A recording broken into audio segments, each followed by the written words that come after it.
even say about Tyson Fury versus Francis Ngannou on Saturday in Saudi Arabia? An official boxing match, Fury's WBC heavyweight title not on the line, yet Francis Ngannou, the former UFC champion, making his pro boxing debut, nearly pulled off the biggest upset in all of the history of the sweet science. How did we even get here? It's a crazy night at the fights with so many celebrity luminaries in attendance in Saudi Arabia. We all thought this week on Morning Combat that it was going to be more of a joke fight, more of just a ceremony and a big money grab across the board. The problem is that nobody told Francis Ngannou on this night it shouldn't have been this competitive. It shouldn't have featured a knockdown by Ngannou on Fury in round 3 on a perfect left counter shot when Ngannou hid behind his defensive guard, landed a perfect looping shot, and shocked Tyson Fury. What we saw the remainder of that fight until the finish after 10 complete rounds was the MMA fighter disciplining the greatest boxing heavyweight of this century and a guy in Fury unbeaten who's still at the peak of his physical and mental prime. This is not a direction that the story was supposed to or could have gone. And in a lot of ways, it's really the full sort of, embodiment of why combat sports is really the theater of the bizarre and the unpredictable and everything right there.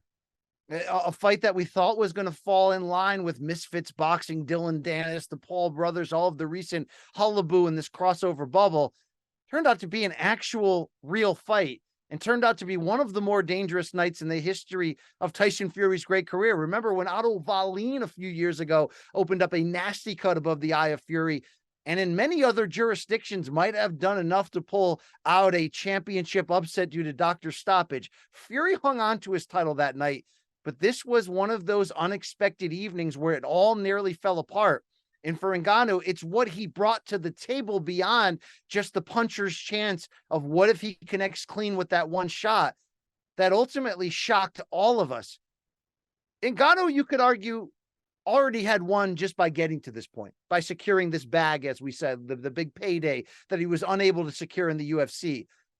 He would have already won the evening by merely going the distance, which he did, which was a shocker to begin with.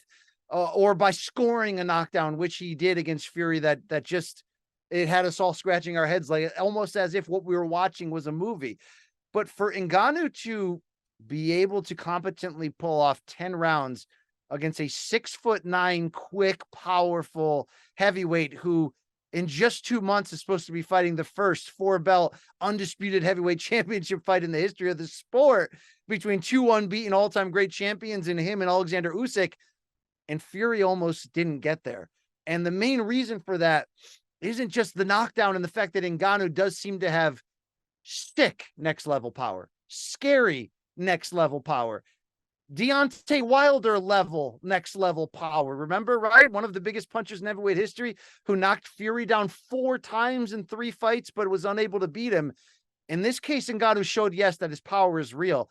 But for him to have 10 rounds stamina in that 270-something pound frame was just ridiculous. Ngannou's entire MMA career has been 34 rounds in 20 fights. 5-minute rounds, but 34 rounds. And he fought 10 crisp, competent rounds here. And the fact that he was able to disarm Fury into almost survival mode, jabbing from the outside, initiating clinching, and with a giant mouse under his left eye, Fury, and a cut opened above his forehead in round 2, again on a clean punch from Francis Ngannou.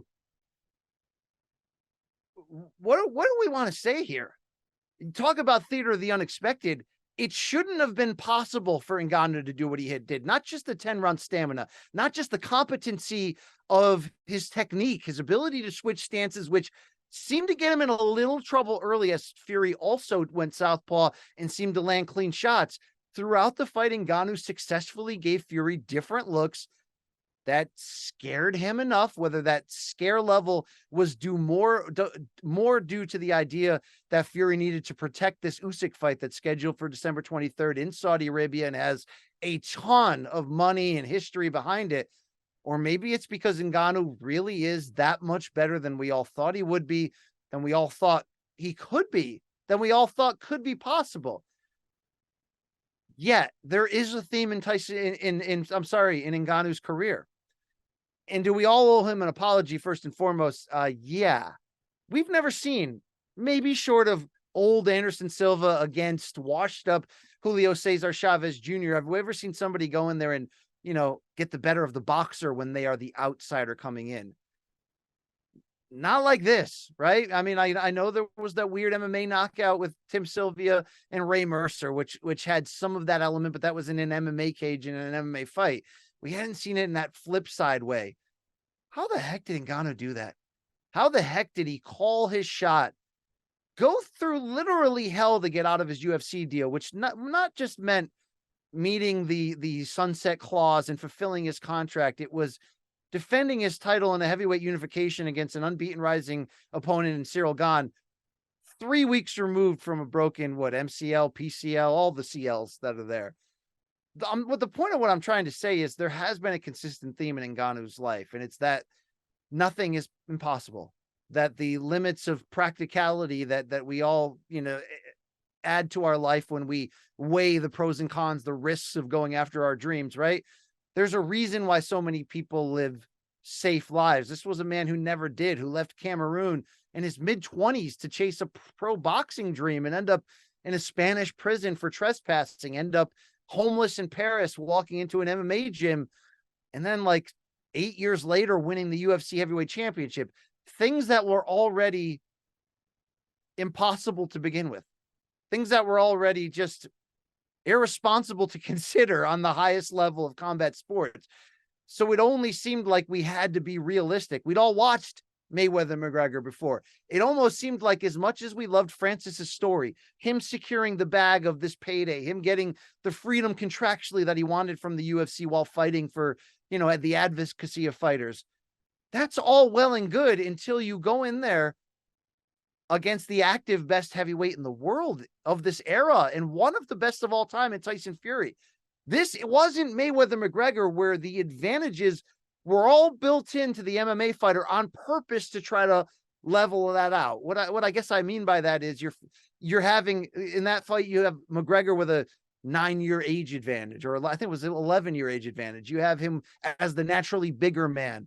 Floyd Mayweather was retired and older and moving up in weight to go back up to 54. A lot of things that are sort of, let's give the MMA fighter his best shot.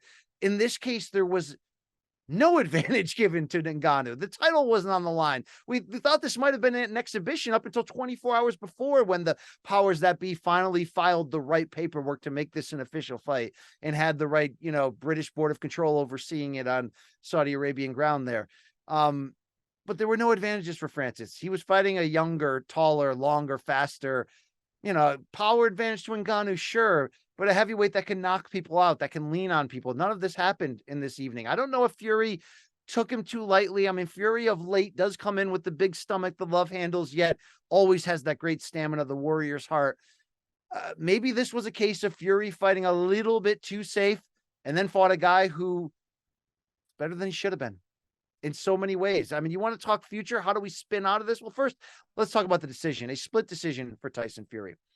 I scored it wider. I thought Fury had done enough in a lot of these rounds, which became boring and slow. They became boring and slow, yes, because Ngannou was disciplining Fury, but also because Ngannou was stretching out that stamina to try his best to not only go the 10 hard rounds, but to not get stopped in his own right. And by the way, Ngannou's defense was way better than it should have been, as so many aspects of his game. But Fury cannot have been the whole time, and I said it during our live show with Luke Thomas on Morning Combat, he couldn't have been content guessing that the judges were giving him the edge for activity. Yes, he threw and landed more shots than Ngannou, according to CompuBox, but it wasn't by a giant wide margin. Fury was doing just enough to win a lot of these rounds. So I gave him the fight a little bit more wide on my scorecard, but the judges go 96-94 and 96-93 for Fury, who of course lost a point in round 3 for being knocked down, and 95-94, the third judge for Ngannou. So certainly in a fight where there's so much pawing and not a lot of punching, and in some ways you're like, hey, was that big right hand in the final 30 seconds enough to win the whole round? There was a lot of that debate, which whenever that happens, we know that can make chaos with the scorecards. But Tyson Fury is lucky in a lot of ways, lucky to hang on to his unbeaten record, lucky to not have lost, whether this was exhibition or not, which would have went on his record, I guess, because this is a real fight if he had, but to keep all the plans together to fight Usyk coming up, whether it's December or whether they need to push it off now because of Fury being cut, being knocked down, possibly concussed for all we know. And of course, the damage below the eye. Ngannou looked like he was untouched after the fight. So did I think the judges got it right? Yes, they at least got the right man having won this fight. But even though I thought Fury did just enough, Ngannou did everything to make his life miserable. Even if this fight was overly more competitive than it could have or should have been, we thought Fury would sit down on his punches, walk this guy down and get him out of there, or so badly overwhelm him with hit and not get hit defensive attacks, counterattacks, that he's just outclassing him. That didn't happen. The only thing Tyson Fury did beyond outlasting him was outwork him and slightly outland him, right? Went on his bicycle a lot behind the jab, would throw a punch, force the clinch, almost Vladimir Klitschko style, to try to slow down Fury, Ngannou's openings. I think some of that style, by the way, did allow Ngannou to stretch out his cardio, as I mentioned, and hang in this fight. But it's really hard not to just keep stopping myself emotionally and sort of putting back into place.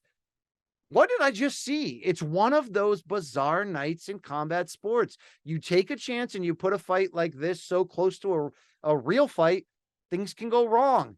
Although Fury's still unbeaten, although he's still the WBC champion, the title wasn't on the line, and although we are still more or less set up for him to still fight Alexander Usyk, your unbeaten unified heavyweight champion who was in attendance, it wasn't easy.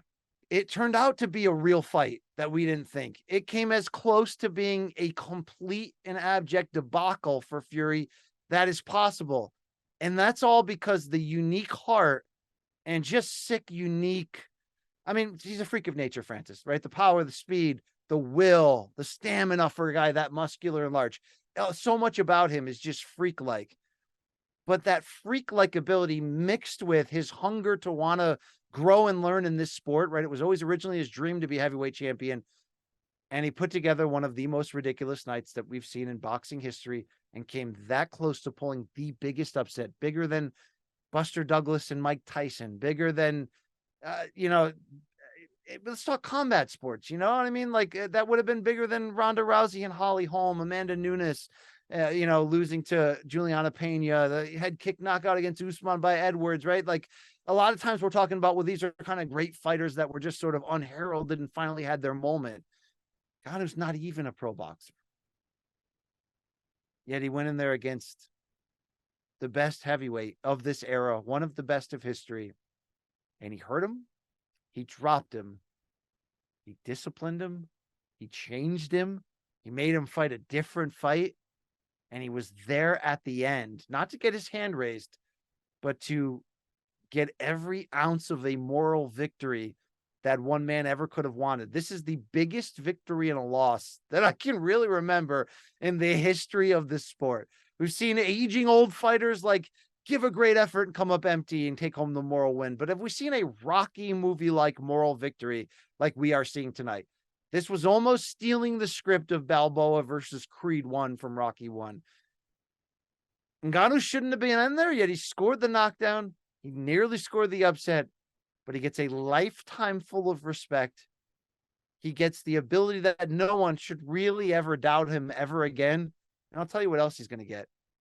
Big money and big opportunities to come. Yes, it's going to have to be figured out how much of a full-time MMA schedule as one of the new faces of PFL's pay-per-view, division, and they're reaching to that space in 2024, probably leading to them getting a new network deal somewhere.